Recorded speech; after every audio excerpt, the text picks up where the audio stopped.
I'm here so I won't get fined. I'm here so I won't get fined. I'm just here so I won't get fined. I'm here so I won't get fined. I'm just here so I won't get fined. Just so I won't get fined, boss. He's a very wise man, and I do go to Marshawn for advice. I think, people are very quick to criticize and judge people that they've never met, and it's disheartening. I'm not going to talk about how he's been misunderstood. I think he's being understood. I think people are starting to learn about who he is and what he's all about, and I think he's a treasure, and I think people will realize that more as they hear and see more of him. He's going to give it to you as he sees fit, and I support the heck out of him. All right, so obviously you hear Marshawn Lynch, his teammate and his coach, obviously speaking very highly of him and the type of person he is, which brings up an evergreen debate for so many people in the media, specifically when it comes to Marshawn Lynch. Do you think that, Stephen A., players should be forced to speak? About the game, yes, not about their personal life. I find absolutely positively nothing about what Marshawn Lynch did yesterday funny. Maybe I'm in the minority or whatever. I don't give a damn. I'm really sick and tired of what I'm seeing, because to me it sends the wrong message. Marshawn Lynch should not have to ever answer a question in his life to the media, to the public at large, about his personal life in any capacity. That's his business. But last time I checked, he doesn't play the game of football for free.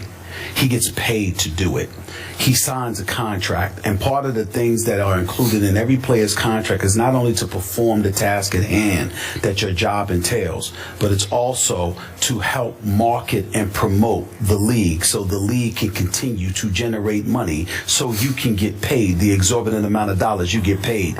I sincerely doubt that these guys would be interested in playing football if it were at empty stadiums. I sincerely doubt that they would be as interested in playing the sport if it wasn't broadcast over national television, if they didn't know that millions of people will be watching. This is what generated their interest in the sport to begin with. It wasn't just to sit there and put their health in jeopardy playing a sport with helmets and pads on and all of this other stuff. It was because of the benefits they could ultimately and potentially reap from it. And when we take this a deeper level, which is why I take this so seriously, I don't have a problem with Marshawn Lynch. A matter of fact, I think Marshawn Lynch is probably a good brother from the streets of Oakland. This brother can have a profound impact on younger minds, etc.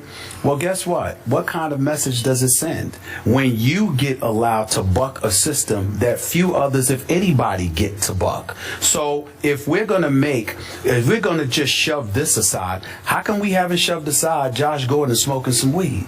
I'm sorry. It's against the NFL regulations, but it's not against laws in Colorado and Washington. For medicinal purposes, it's used in over 20 states in this country. How can we haven't granted a reprieve in that regard?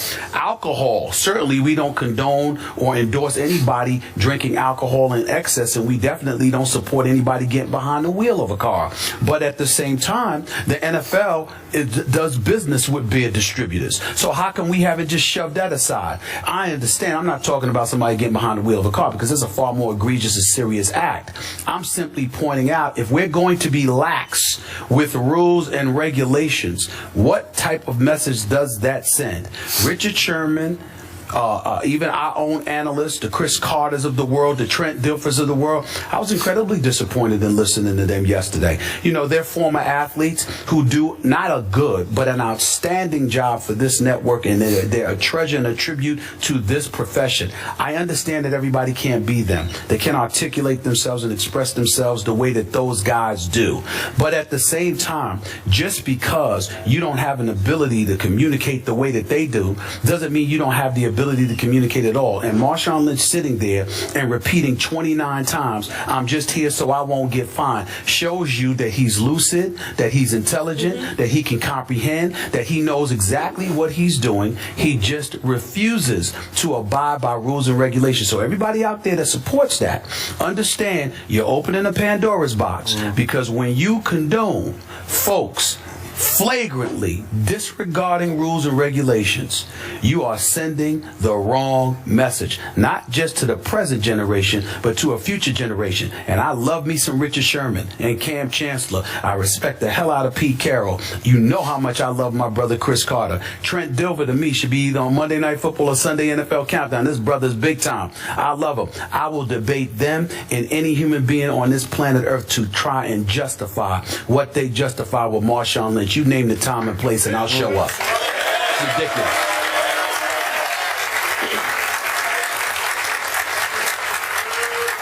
I told you he'd never get fined for not talking, right? He will not, ever. I appreciate every word you just uttered.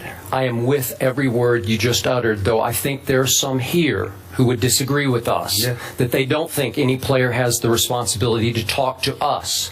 But what these fans might be missing here, they're not just talking to us or to reporters in the media from all over the world gathered here for Super Bowl week.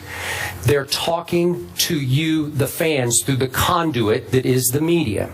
So to me, Marshawn Lynch is denying you a big part of what I think is a great personality that he has. I am with you. We don't know that much about Marshawn Lynch. I've seen one good piece done on him by Jeff Chadiha on E60 in 2013. And I got to tell you, Marshawn Lynch is a very effective communicator. You can talk about, well, maybe there's some street lingo going on because he is from the mean streets of Oakland, California, but he is very perceptive, he is very deep, he is very bright, and Richard Sherman calls him a wise man. He shares little to none of that wisdom with you, the fans. He mentors a lot of underprivileged kids. He does. He has lots of connections to his relatives that he takes care of. There's so much there he could talk about. And where I disagree with you on, you say, as long as he just talks about the game, there's a whole lot of his personal or quote-unquote private life that I think the fans would find very appealing. And I understand if you want to draw that line and say you don't have a responsibility to talk about that part of your personality. That's a responsibility. But he does have a personality to talk about. I think there's electricity in this man. I think he is the driving force of the Seattle Seahawks. And to me, for him to deny you the right to get inside that personality on the Super Bowl stage, which I agree with you, I don't think people or a lot of players understand just how powerful a stage the NFL has built here. Reporters from all over the world are hanging on your every word. And you are a highly paid professional athlete whose responsibility it is to help promote the game you're about to play. So, again, the rules should not be changed. There should be no exceptions to the rule, because if you make 2 exceptions to the rule, all of a sudden you'll be making 20 exceptions to the rule. And you know and I know where this is headed. It's headed to athletes completely controlling what they disseminate to the fans. Yeah. So they'll have their own websites, like Derek Jeter's Players website, and after a while, we won't be able to ask them any more questions, right? Well, that's after a while, but in the interest of, I guess, just talking about us for a second here on First Take, let me tell y'all why y'all should love this show. And I'm going to be cocky about this. I'm going to be cocky. I'm going to be cocky to America about this. For example, please understand this. This is a debate show. It's myself, Skip, and Kerry. We're here. We don't have to talk to a damn soul.